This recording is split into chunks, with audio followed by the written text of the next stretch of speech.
அடடா நம்ம தீபம் ஏத்துறோமே அப்படின்னு நம்ம நினைச்சு கவலைப்பட வேண்டாம். எரியற தீபம் எரிட்டு ஒன்றும் தப்பு இல்லை. சின்ன தீபம் எரிஞ்சிட்டு இருந்தா கூட போதும். அதனால நீங்க அதை நினைச்சு ஒன்றும் தப்பா நினைச்சுக்க வேண்டாம். முடிஞ்ச வரைக்கும் ஏத்துக்க. காத்தடிக்குது, முடியலனாலும் பரவாயில்ல. அதனால ஒன்றும் வருத்தப்பட வேண்டாம். महालक्ष्म्ये नमो नमः। नमः महालक्ष्म्ये नमो नमः। ओ महालक्ष्म्ये नमो नमः। सोप्रायिणी नमः। ओ महालक्ष्म्ये नमो नमः।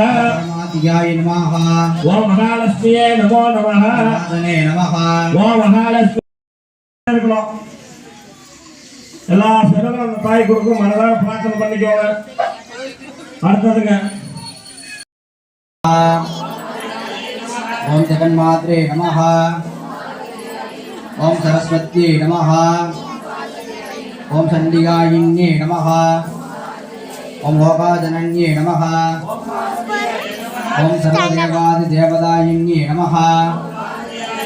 ओम पार्वत्यायिन्ये नमः। ओम परमायिन्ये नमः। ओम ईशायिन्ये नमः। ओम नागेन्द्रकन्यायिन्ये नमः। ओम सत्यायिन्ये नमः। ओम ब्रह्मचारिण्ये नमः। ओम सर्वाण्ये नमः। ओम देवमात्रे नमः। ओम रमायिन्ये नमः। ओम देव्यायिन्ये नमः।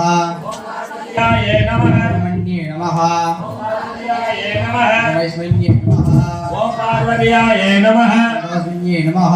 ओम पार्वत्याय नमः। शिवदूत्ये नमः। ओम पार्वत्याय नमः। चामुण्डायिन्ये नमः। ओम पार्वत्याय नमः। चिन्ये नमः। ओम पार्वत्याय नमः। ओम विष्णु सोदरायिन्ये नमः। ओम पार्वत्याय नमः। ओम महिषासुरमर्दिन्ये नमः। ओम पार्वत्याय नमः। कात्यायिन्ये नमः। ओम पार्वत्याय नमः। कालरूपायिन्ये नमः। ओम पार्वत्याय नमः। गञ्जायिन्ये नमः। ओम पार्वत्याय नमः। पाद्ये नमः। ओम पार्वत्याय नमः। गौरीन्ये नमः। ओम पार्वत्याय नमः। रमायिन्ये नमः। ओम पार्वत्याय नमः। ब्रह्मासुरन्ये नमः। ओम पार्वत्याय नमः। ओम राजलक्ष्मीन्ये नमः।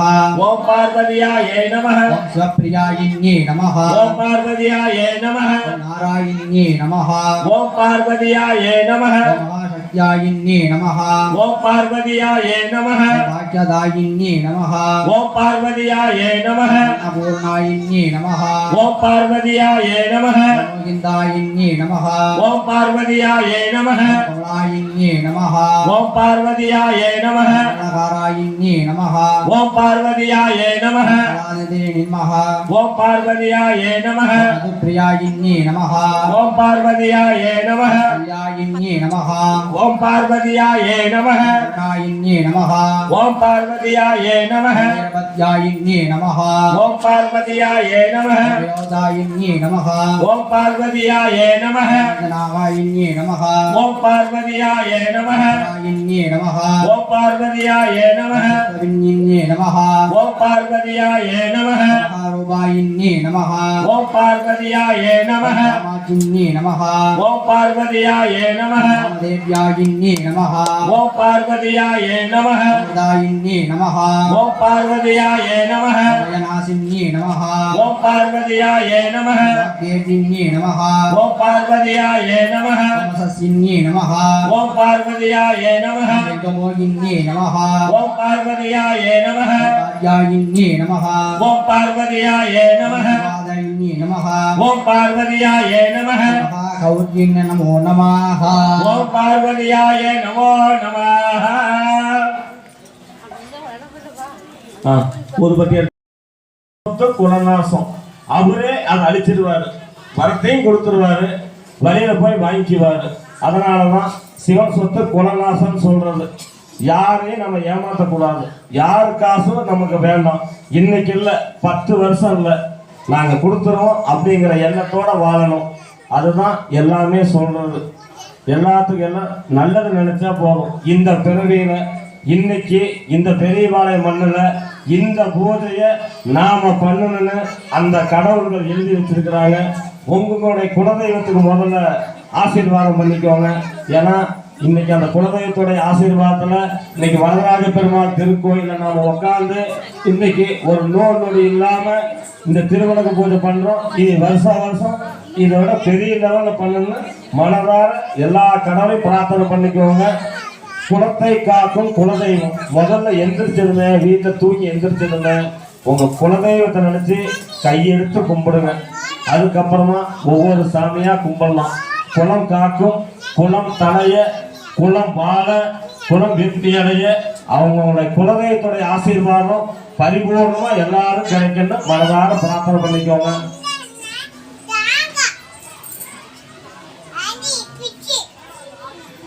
அந்த பக்கத்துல இருக்கிற தேங்காய் பழத்தை எடுத்து குத்து விளக்கு முன்னாடி வச்சு தேங்காய் பழத்தை கிள்ளி விட்டு 3 டைம் குத்து விளக்கு பாதத்துல அந்த தீர்த்தத்தை விடுங்க. ஓம் அச்சுதாய நமக, ஓம் அனந்தாய நமக, ஓம் கோவிந்தாய நமக.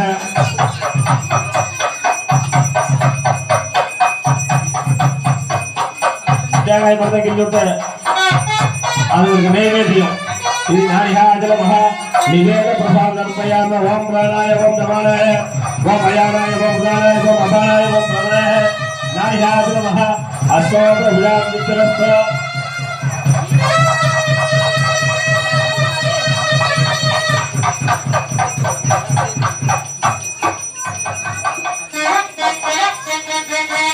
தீபத்தை காமிச்சிருங்க. ஊதுபத்தி ஊதுபத்தி காமிங்க, ஊதுபத்தி காமிங்க.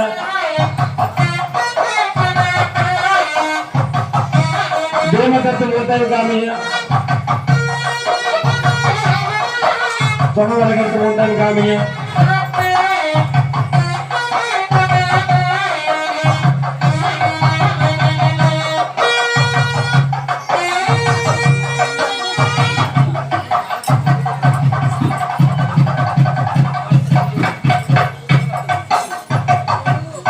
மஞ்சள் குங்குமத்தை கலந்து எடுத்து நெத்தியில வச்சுக்கோங்க. அந்த விநாயகர் மேல போட்ட பூவு 2 எடுத்து தலைக்கு வச்சுக்கோங்க. மஞ்சளே குங்குமே அச்சுத 3 ஒட்டுக்கா கலக்குங்க.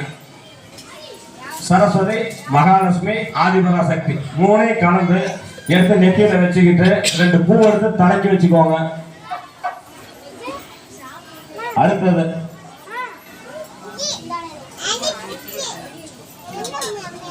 நமக்கு எந்த கடவுளுமே வரம் கொடுக்க மாட்டேங்குது, எத்தனை தெய்வம் போடுறோம், எவ்வளவு கஷ்டத்தை கொடுக்குது அப்படின்னு நம்ம எல்லாம் நினைக்கிறது உண்டு.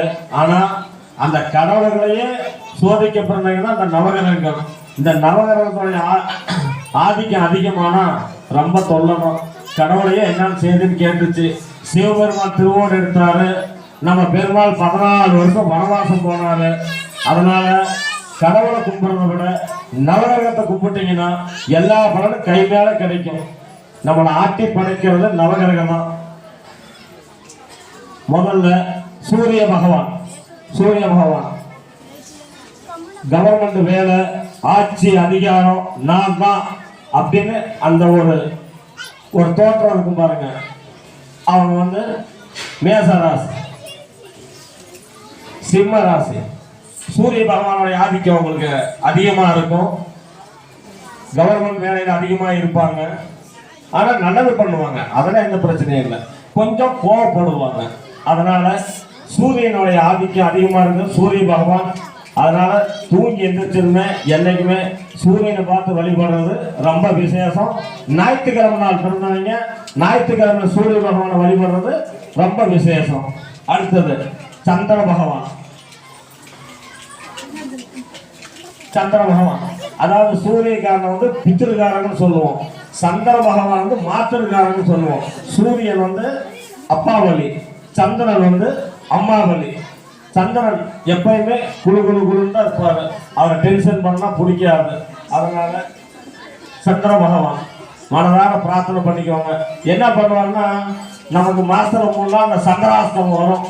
இதுக்கெல்லாம் அதிபதி அவர் தான். எந்த வேலையும் நடக்காது. நாம ஒன்று நினைப்போம், அது ஒன்று நடந்துட்டு இருக்கோம். இதெல்லாம் அந்த சந்திரன் பண்ற வேலை. அதனால மனதார சந்திர பகவானுடைய தோஷம் நமக்கு வரக்கூடாது. அம்மாவளி சம்பந்தப்பட்டவங்க எல்லாம் நல்லா இருக்குன்னு மனதாக பிரார்த்தனை பண்ணிட்டு சந்திர பகவான். அடுத்தது அங்காரகன். அங்காரகன்னா செவ்வாய். செவ்வாய்க்கு அதிபதி முருகன். அதனால தான் சொன்னேன் செவ்வாய்க்கிழமை பவர் அதிகம்னு. செவ்வாய்க்கிழமை முடிஞ்ச வரைக்கும் முருகப்பெருமானை வழிபடுங்க, நல்லது. அதுவும் 3 to 4 அந்த துர்க்கைக்கு விளக்கு போடுங்க, ரொம்ப பவர். வீடு நிலம் வாசல் எல்லாம் மனதார கிடைக்கணும் அப்படின்னா செவ்வாய்க்கிழமை எந்த காரியம் செஞ்சாலும் வெற்றி அடையும், முருகனுடைய ஆசீர்வாதம் பரிபூர்ணமா கிடைக்கும். அதனால செவ்வாய்க்கிழமை முருகப்பெருமானை வழிபடுறது ரொம்ப சிறப்பு.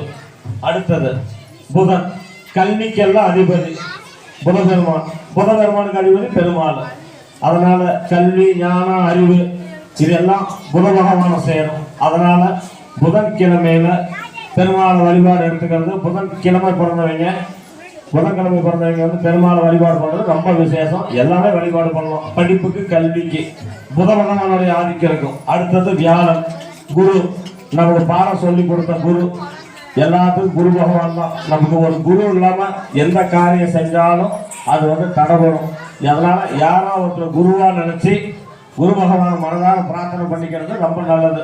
அதனால வியாழக்கிழமையில கொண்ட கடலை வாங்கி வச்சு குரு பகவான மனதார பிரார்த்தனை பண்ணீங்கன்னா உங்களுக்கு பரிபூர்ணமான ஆசீர்வாதம் கிடைக்கும். அடுத்தது வெள்ளி, சுக்கிரன். சுக்கிர பகவான் ஆதிக்கமா இருக்கிறது வெள்ளிக்கிழமையில. அதனாலதான் நீங்க வரலட்சுமி வெள்ளிக்கிழமையில வந்திருக்குது. சுக்கிர பகவானுடைய ஆதிக்கம், அதுக்கு அதிபதி நம்ம மகாலட்சுமி. அதனால சுக்கிர பகவானுடைய ஆசீர்வாதம் வெள்ளிக்கிழமையில முடிஞ்ச வரைக்கும் 6 to 7, 1 to 2, நைட்டு 8 to 9 தீபம் போட்டு கல்கண்டு வச்சு சாமி கும்பிடுங்க. சுக்கிர பகவானுடைய ஆசீர்வாதம் பரிபூர்ணமா கிடைக்கும். அடுத்தது சனீஸ்வரன். யார் என்ன எது செஞ்சிருந்தாலும் சரி, 10 வருஷம் 30 வருஷம் ஆனாலும் சரி, சனி பகவான் தப்பிக்கவே முடியாது. அதனாலதான் சனி பயிற்சினா நாம எல்லாம் பயப்படலாம், அலறணும். அதனால நீதிமான் தப்பு பண்ணியிருந்தா என்னைக்குனாலும் தண்டனை உண்டு அப்படின்னு ஒரு குறிக்கோளை எடுத்து நமக்கெல்லாம் சொல்லி நல்வழிப்படுத்துறோம் சனி பகவான். முடிஞ்ச வரைக்கும் சனிக்கிழமையில எண்ணெய் வச்சு கொடுங்க, சனி பகவானுக்கு ஒரு எல் தெய்வம் போடுங்க, எந்த தோசை இருந்தாலும் விலகும்.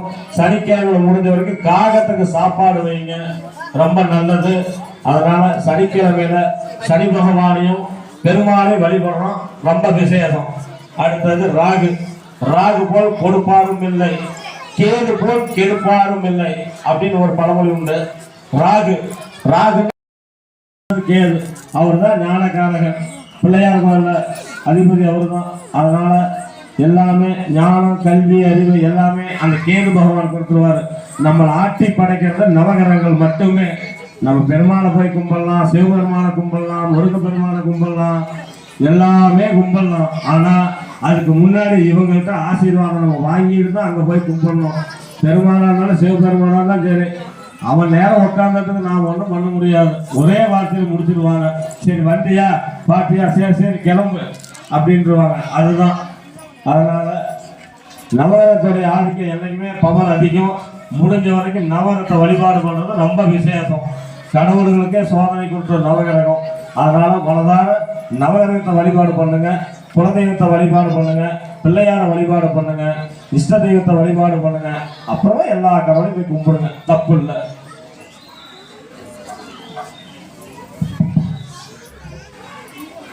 பக்தகோடி பெருமக்களே, அருள்மிகு ஸ்ரீ வரதராஜ பெருமாள் திருக்கோவிலுக்கு பக்த பெருமக்கள் தங்களால் இயன்ற நன்கொடைகள் பொருளுதவிகள் வழங்கும்படி விழா கமிட்டியின் சார்பாக கேட்டுக்கொள்கிறோம்.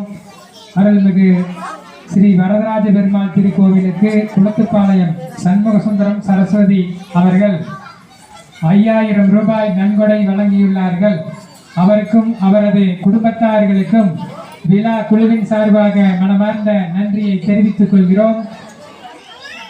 3500 ரூபாய் நன்கொடை வழங்கிய பெருமாள் அவர்களுக்கும் அவரது குடும்பத்தார்களுக்கும் விழா கமிட்டியின் சார்பாக மனமார்ந்த நன்றியை தெரிவித்துக் கொள்கிறோம். பக்தகோடி பெருமக்களே, அருள்மிகு ஸ்ரீ வரதராஜ பெருமாள் திருக்கோவிலுக்கு பக்த போடணும். அதனாலதான் அந்த பூ எடுத்து கையில வச்சிருங்கன்னு சொன்னது. சாமிக்கு நெய்வேதியம் வருது. சரி